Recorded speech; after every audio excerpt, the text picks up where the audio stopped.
গাজীপুরের শ্রীপুর উপজেলার মাওনা ইউনিয়ন বিএনপির সাবেক সভাপতি আক্তারুল করিম শামীম এর উপর আওয়ামী লীগের চেয়ারম্যান জাহাঙ্গীর আলম খোকন কর্তৃক হামলার প্রতিবাদে বিক্ষোভ ও প্রতিবাদ সমাবেশ অনুষ্ঠিত হয়েছে।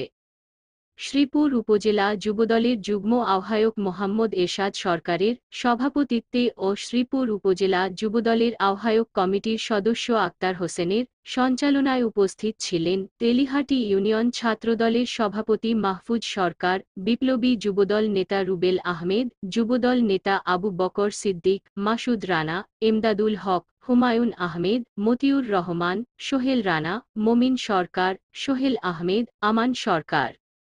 উক্ত বিক্ষোভ মিছিল ও সমাবেশে আরও উপস্থিত ছিলেন তেলেহাটি ইউনিয়ন ছাত্রদলের সাংগঠনিক সম্পাদক মাহমুদুল হাসান খোকা, সাদিকুল ইসলাম, মাসুম, সৌরভ, নাজমুল, ইয়াসিন, আবিদ, মিনহাজ, আরাফাত, রাকিব, সাব্বির প্রমুখ।